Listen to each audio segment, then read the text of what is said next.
Welcome to Bobbi Jo's. Today I'm going to be reviewing this sourdough starter kit and also a sourdough starter.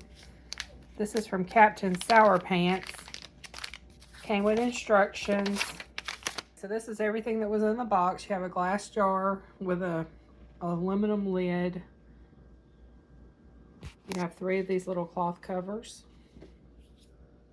This is to keep track of the days. This is the temperature. You have a little spatula and your instructions.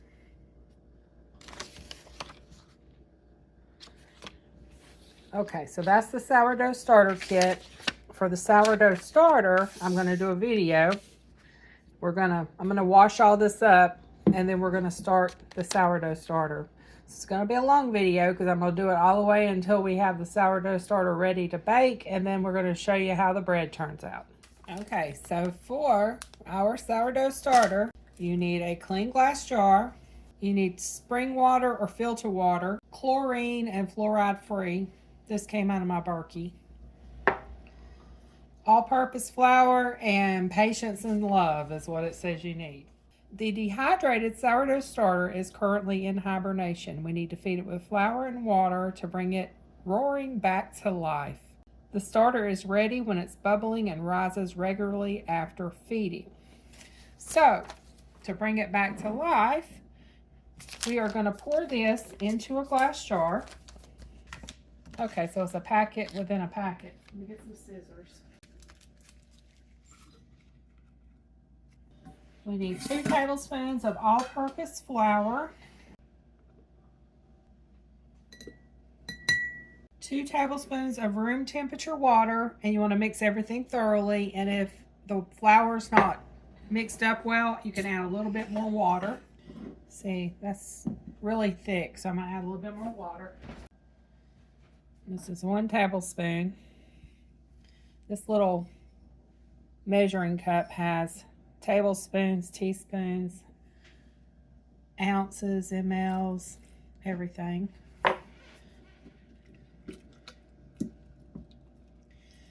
It says you want it to have a thick pancake batter consistency. And I think that's the consistency we have now. I don't know if you can see it. But it's like a real thick batter.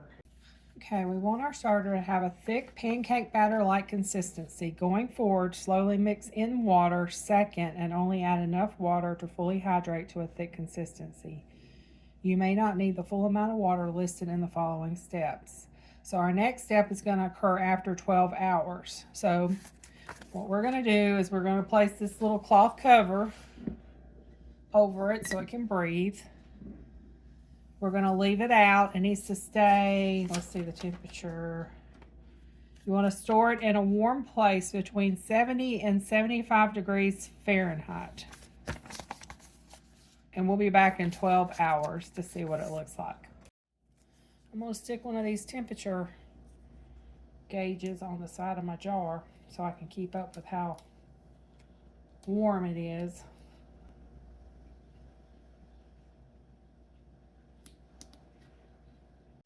Has Celsius on this side, Fahrenheit on this side.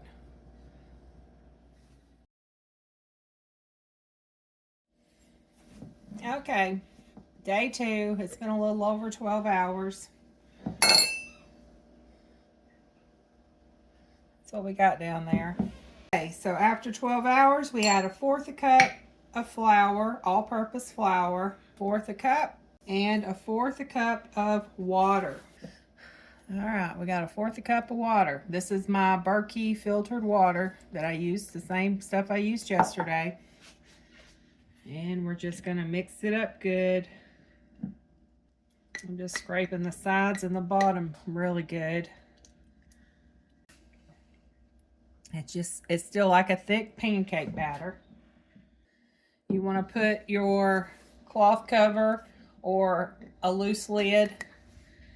Store it in a warm place, and we're going to store it this time another 12 hours. Looks kind of bubbly in there. So what we're going to do today is a half a cup of flour and a half a cup of water. There's a half a cup of flour. Let's see.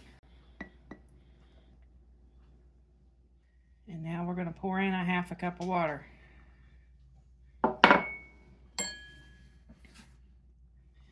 We're going to mix it all together. Get everything mixed up really well.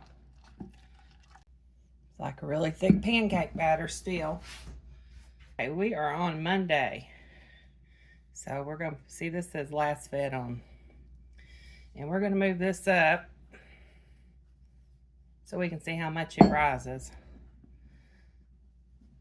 So this is where it is right now. And over here we have our temperature. It's on 72. I don't know if you can see that. It's hard to see in this light. And we're going to put our little cover back over. Store it in a warm place. We're going to be back in 24 hours this time. I think it'll probably rise up pretty good in 24 hours. So we'll be back in a day.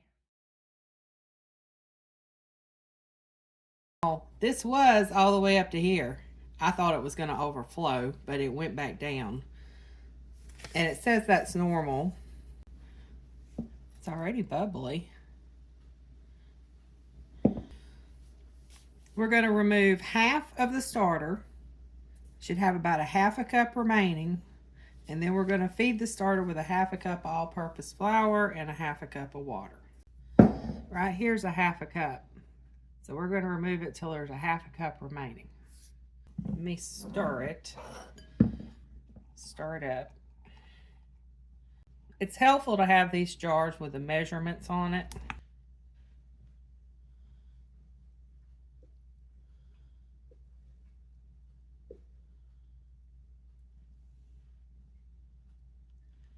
Let's see how much that leaves us. I think that's going to leave us with about a half a cup. That's right at a half a cup. It's just a tad bit over, so we're going to go with that. This time I'm going to use my fourth a cup and just do 2 of those because it's smaller and it's easier to dip into the little jar here.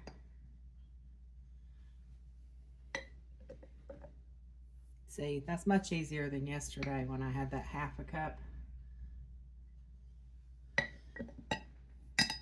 All right, there's a half a cup. And I have a half a cup of water from my Berkey. Pour that in. We're going to stir it up. All right, so now we are on Tuesday. A little bit higher. Not much. Put my band right there. We're almost at 1.5 cups. Okay, so here's what the sourdough starter instructions says. After 24 hours, discard half the starter, so you have about a half a cup remaining, and then feed the starter with a half a cup of all-purpose flour and a half a cup of water. Mix well and cover. Where's my cover? Done that, let's cover it. Then we're going to repeat step 4 every 24 hours for 3 to 7 days until the starter is bubbling and rising regularly to double its starting point after feeding. Once it does, your starter has been reactivated and is ready to use. Get baked. Here's some notes. It can sometimes take 2 to 3 days for you to start noticing bubbles. It is normal for the starter to rise after feeding and then slowly settle back down. After each feeding, wipe down the walls of the jar or bowl well to prevent mold formation. So I guess I need to wipe that down just a little bit better.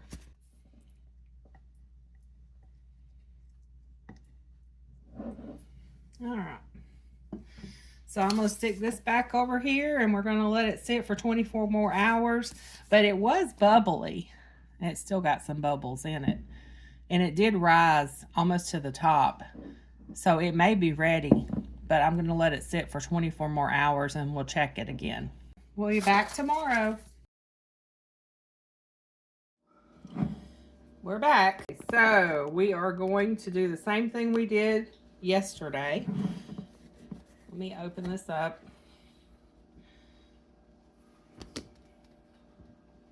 It is a little bubbly, but it hasn't really risen any. So we're gonna remove it down to a 1/2 cup.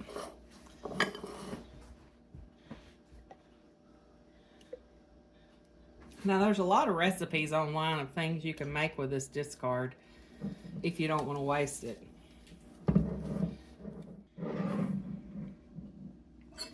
So we're going to add in another 1/2 cup of flour.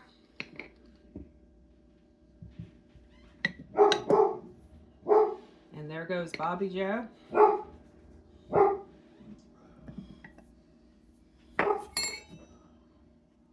And another 1/2 cup of water.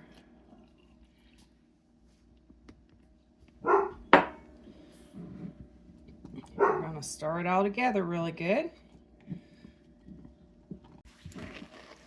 I got stuff draining all down my jar, so we're going to wipe that off. We're going to clean up the sides. Okay, we're on Wednesday, so I'm going to change this over to Wednesday.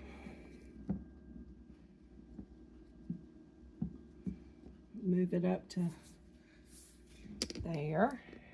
This is what we're looking like. I'm going to put the cover back on it, and we're going to let it sit for 24 more hours, and we'll see what we got tomorrow.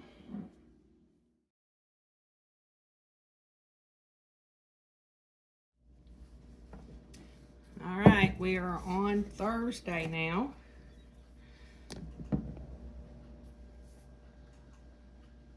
It looks bubbly.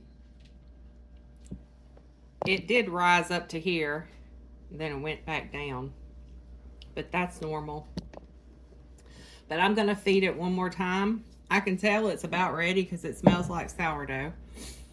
But I'm gonna feed it one more time, and then tomorrow we'll see about starting some bread.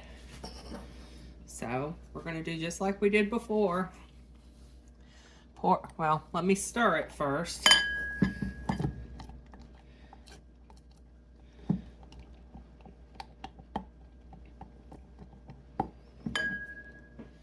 We're gonna pour out everything but 1/2 cup. And we're gonna add another 1/2 cup of flour and another 1/2 cup of water.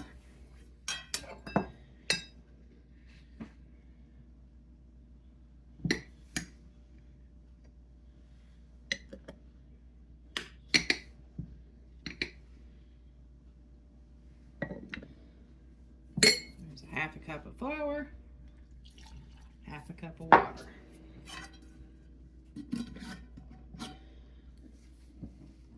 Then we're just gonna stir it up really well.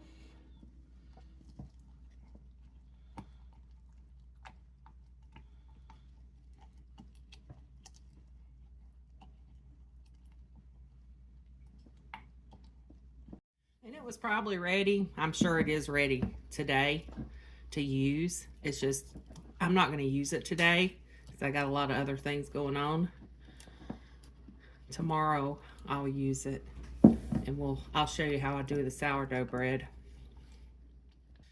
Okay, so I'm gonna change this over to Thursday on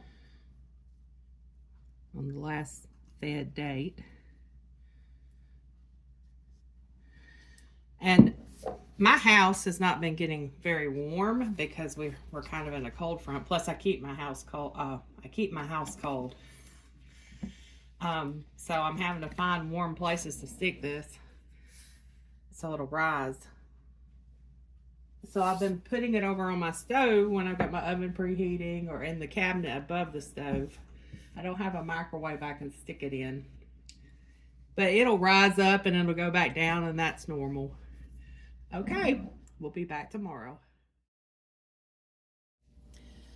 Okay, it's Friday. we have a bubbly sourdough starter. Now at this point you can feed it again, let it sit a little longer, but I'm not going to do it. I'm going to use it today. I'm going to make some sourdough sandwich bread. Maintaining your sourdough starter. If you bake frequently, keep it on the counter and discard and feed every 24 hours. If you bake infrequently, keep it in the fridge and discard and feed before baking, and at least once weekly. Now you have to decide how much starter you would like to keep. This would depend on your baking needs and recipes that you follow. We recommend keeping a minimum of a half a cup or 50 grams of the starter so that you can feed it before you want to bake. We recommend you ensure that you have at least a half a cup or 50 grams of starter remaining after baking so that you can keep feeding it and reusing the starter indefinitely. Your starter will like to be fed an approximate 1:1:1 ratio of starter flour water. For example, we will assume you keep a half a cup or 50 grams of sourdough starter in reserve. Discard down to a half a cup, add a half a cup of flour, half a cup of water, like in step 4 to get a thick pancake-like batter consistency. Let it sit covered in a warm place. Once the starter is bubbly and near its peak, it's ready to be mixed into your dough as per the recipe. After you take out the starter you need for baking, make sure you have the minimum amount you have chosen remaining to be stored for future uses. So that is all there is. Well, I say it's all there is. There's quite a few steps there to doing this Captain Sourpants sourdough starter, rehydrating it. You can make your own sourdough starter. Plenty of recipes, YouTube videos to show you how to do that. I was just getting this to do a review of it to see how it turns out. Okay, so that's how we do the sourdough starter from Captain Sourpants. Next, I'm going to make sourdough sandwich bread. So that's the next step in this video.